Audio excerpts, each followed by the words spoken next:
Hello everyone, law mentor में आप सभी लोगों का स्वागत करती हूँ। जैसे कि आज का जो हमारा सब्जेक्ट है इंडियन कॉन्ट्रैक्ट एक्ट 1872।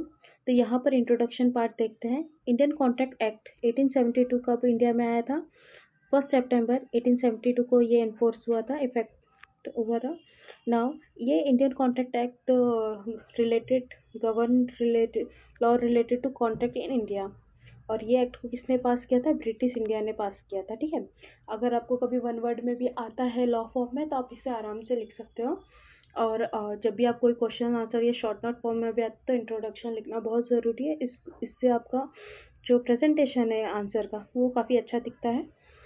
नाउ अब हम बात करते हैं कॉन्ट्रैक्ट की। कॉन्ट्रैक्ट एक ऐसा सब्जेक्ट है जो हम अपने रेगुलर लाइफ में यूज़ करते हैं, या तो ओरल फॉर्म में या तो फिर रिटन फॉर्म में।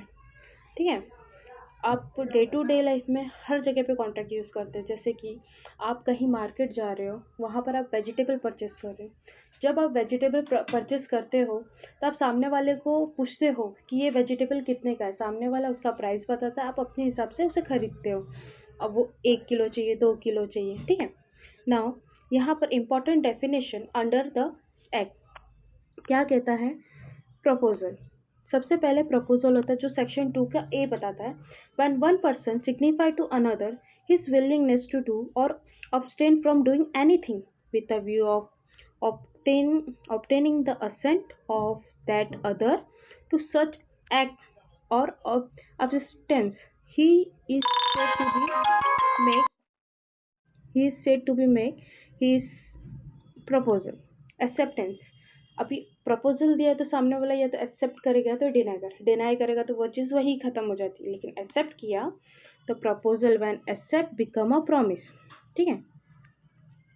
अ person make a proposal is called as promisor and person who accept the proposal is called as promisee. अब एग्रीमेंट सेक्शन 2 का ई बताता है। Every promise and every set of promise forming the consideration of each other is an agreement. In simple word, agreement equals to offer plus acceptance. Now, void agreement. An agreement not enforceable by law is said to be void. जहाँ पर enforceable नहीं है जो law के हिसाब से, वो void हो जाएगा। ठीक है। Now, contract का सेक्शन 2। अभी contract in simple void contract क्या होगा? जब एग्रीमेंट और एनफोर्सिबिलिटी, लॉ एनफोर्सिबिलिटी दोनों होंगे तो वो कॉन्ट्रैक्ट बनेगा। Voidable contract an agreement which is enforced by the law at the option of one और more of the party. Therefore जहाँ पर एक से ज़्यादा पार्टियाँ होती है वो वर्डेबल कॉन्ट्रैक्ट होता है। नाउ इन एवरी एग्रीमेंट, हर एक एग्रीमेंट पे, हर एग्रीमेंट एक कॉन्ट्रैक्ट नहीं है। An agreement to become a contract must give rise a legal obligation, जो ड्यूटीज बताता है। ठीक है।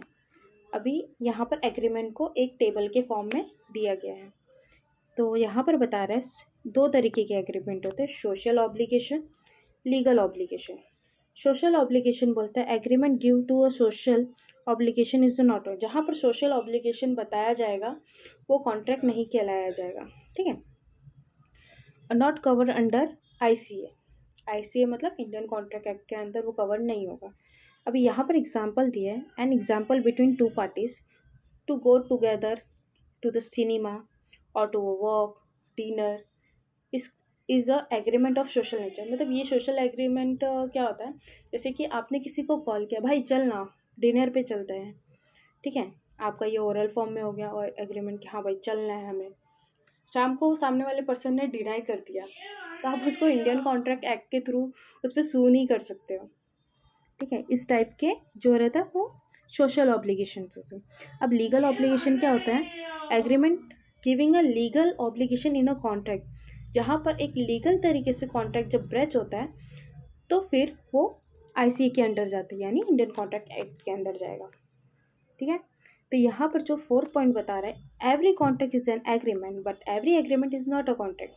तो इसका आप स्क्रीनशॉट ले लीजिए।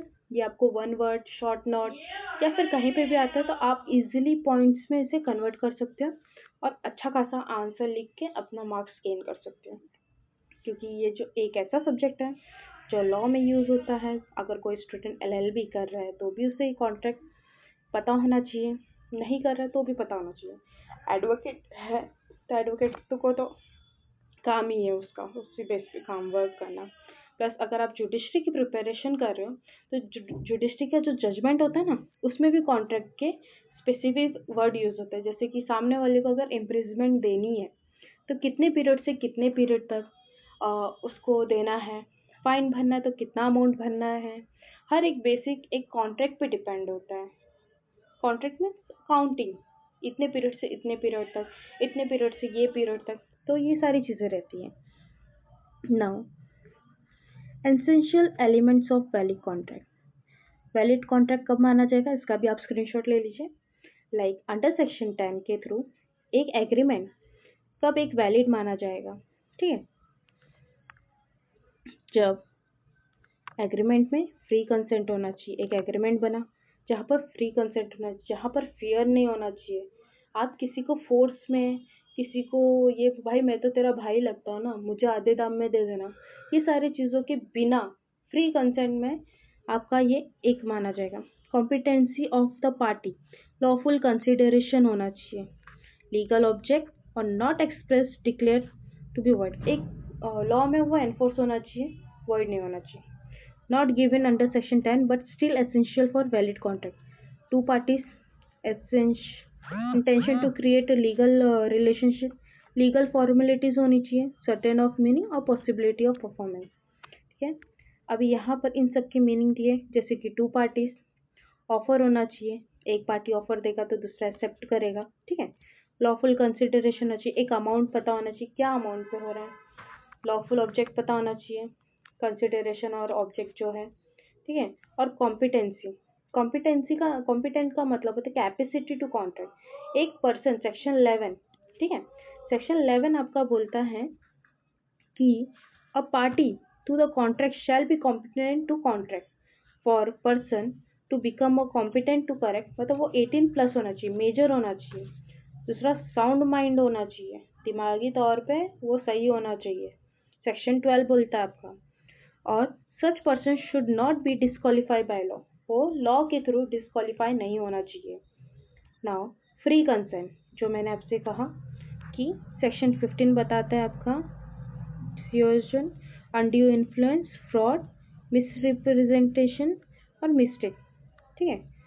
मिस्टेक आपका सेक्शन 20, 21, 22 बोलता है।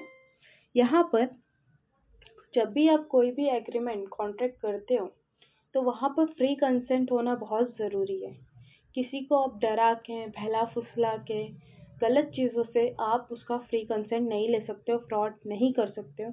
अगर ये चीज़ यहाँ पर एप्लीकेबल है, फ्रॉड वगैरह ये सारी चीज़ें मिस, तो वो वहीं पर ख़त्म हो जाता है कॉन्ट्रैक्ट, मतलब वो माना ही नहीं जाएगा contract. Now intention to create legal relationship. The intention of the party to a contract must be create a legal relationship between a husband promise his wife to buy a necklace on a occasion on her birthday is not a contract, ये contract में नहीं आएगा। एक legal relation, possibility of performance, capable होना चाहिए उसको promise करने के लिए। अभी if a promise to be bring a rainfall during magic, such agreement cannot be enforced. Legal formalities, if any required for a particular agreement such as registration, writing must be followed, ठीक है। यहाँ पर अभी दिया है offer. Offer कितने type के होते हैं, जनरल ऑफर होता है, specific offer, express offer, implied offer, counter offer, cross offer, standing offer. Essential of valid contract, कितने टाइप के वैलिड कॉन्ट्रैक्ट है, वो है कि एक्सप्रेस और इम्प्लाइड होना चाहिए, स्पेसिफिक और जनरल। तो ये सब इतना नहीं है। Now communication offer and accept and revocation.